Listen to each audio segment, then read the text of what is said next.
Dean of the Diplomatic Corps, Archbishop Charles John Brown, the Excellencies of the Diplomatic Corps today led by His Excellency Koshikawa Kajihuko, the Ambassador of Japan to the Philippines, and the Charge d'Affaires, Heather Variaba of the U.S. Embassy here in Manila, Senator Francis Tolentino and other members of Congress who are here today, Bataan 2nd District Representative Albert Garcia, Philippine Veterans Affairs Office Undersecretary Reynaldo Mapago, AFP Chief of Staff General Andy Centino, and all our service commanders, Bataan Governor Jose Enrique Garcia, Bataan Mayor Carlos Pizarro, the National Historical Commission of the Philippines Chairman Dr.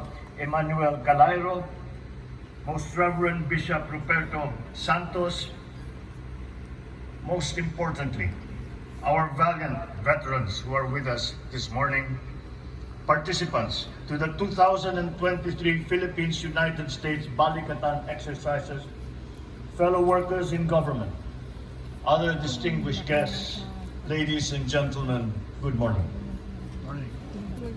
My beloved countrymen, we are here today to commemorate a defining moment in the history of our people. We are here to once again remember the heroism, valor, and sacrifice of the countless heroes who, with every ounce of their being, and often with their passing, have made this hallowed ground. We convene here at the Mount Samat National Shrine, built during my father's time to memorialize the heroic struggles of Filipinos and their allies during the war, particularly during the fall of Bataan some 81 years ago. Teeming with rich historical and military significance, Mount Samat was a key part of the plan to defend the Philippines through the so-called War Plan Orange, which looked to Corregidor Island and the Bataan Peninsula as the ideal strategic locations from which to defend Manila. It served as a key observation post overlooking the entirety of Bataan and as the bastion of our resistance against the enemy. It is here, on this sacred ground, that on April 3, 1942, Good Friday, the enemy forces launched their final offensive to take Bataan Peninsula. Facing them on these imposing but pockmarked foothills of Mount Samat were the 21st and 41st Divisions of the Philippine Army. Battered by months of fighting, it was here that they made their last stand, facing the combined military might of a battle-hardened, well-equipped, well-supplied force. For 6 days, our soldiers fought bravely with almost superhuman endurance, fighting not only with the power of their arms, but with the faith entrusted to them by their fellow Filipinos. After days of the fiercest fighting yet seen in this theater, our brave soldiers yielded to the superior force of the enemy, with heads bloody but unbowed, earning the respect of both their comrades and their enemies. Now, we commemorate April 9 of every year as a day of valor. Many dismiss the commemoration of the Bataan siege as ill-advised, simply because it had ended in a most agonizing defeat.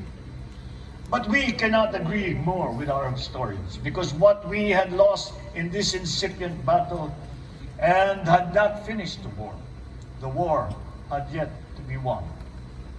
We lost great men and women during that time, ending with a death march.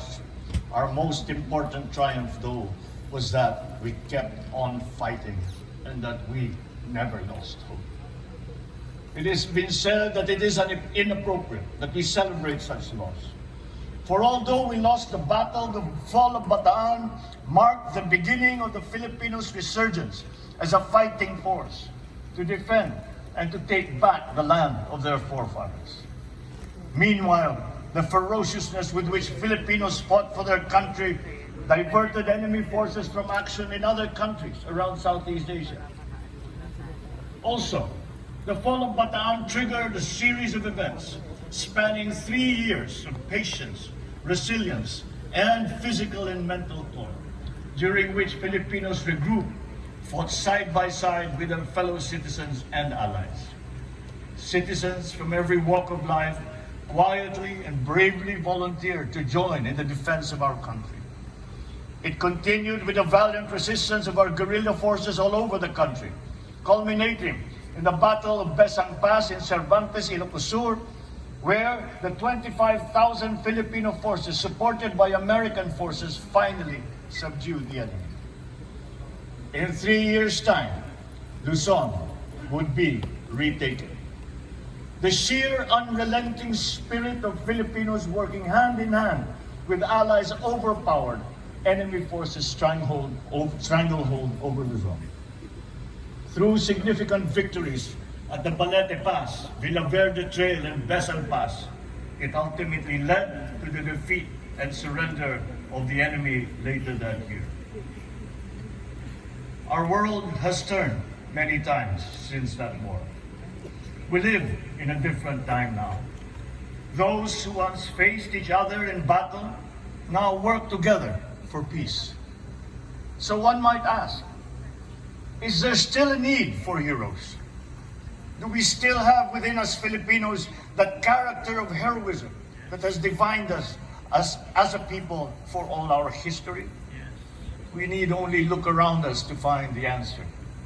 We see it in our veterans, some of whom are here with us today.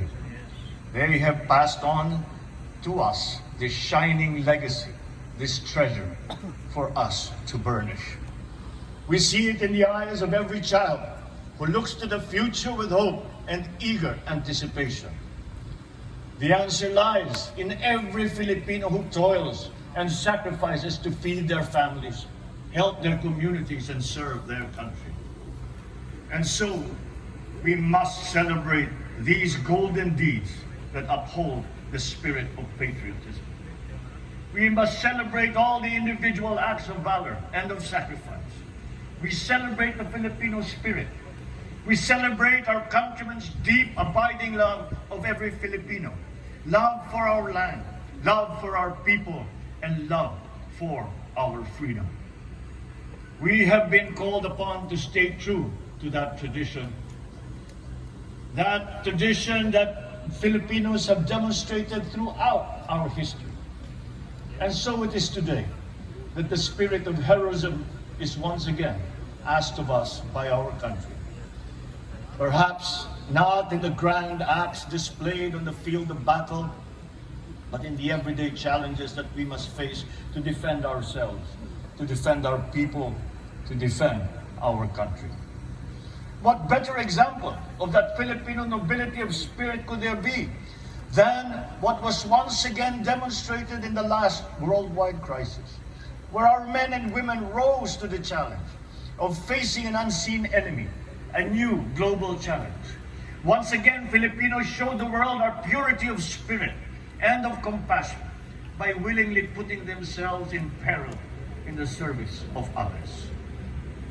So have faith. We can look to the future with confidence, girded with the knowledge that the most noble Filipino quality of heroism is a flame and burns brightly in every true Filipino. For that, we thank our heroes, those who fought and bled and died here. For they have shown us the way, not necessarily an easy way, to make us the best citizens of our republic. So let us tread that path together, united by our faith in God and our love of country. Mabuhay ang bayaning Pilipino, mabuhay ang ating mga veterano, mabuhay ang Pilipinas. Mabuhay!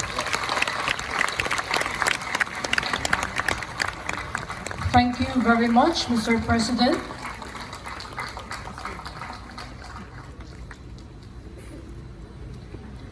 Ladies and gentlemen, this ends today's 81st commemoration of the Araw ng Kagitingan. Ang aming taus-pusong pasasalamat sa inyong lahat sa pakikiisa sa paggunita ng Linggo ng mga Veterano at sa Araw ng Kagitingan. Nais po nating pasalamatan muli ang ating butihing Pangulong Ferdinand R. Marcos Jr.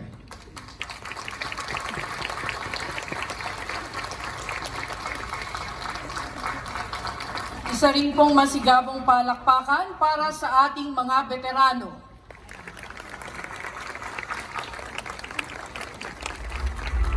Mabuhay ang ating mga veterano, mabuhay ang bansang Pilipinas. Isang mapagpalang araw ang sumaating lahat.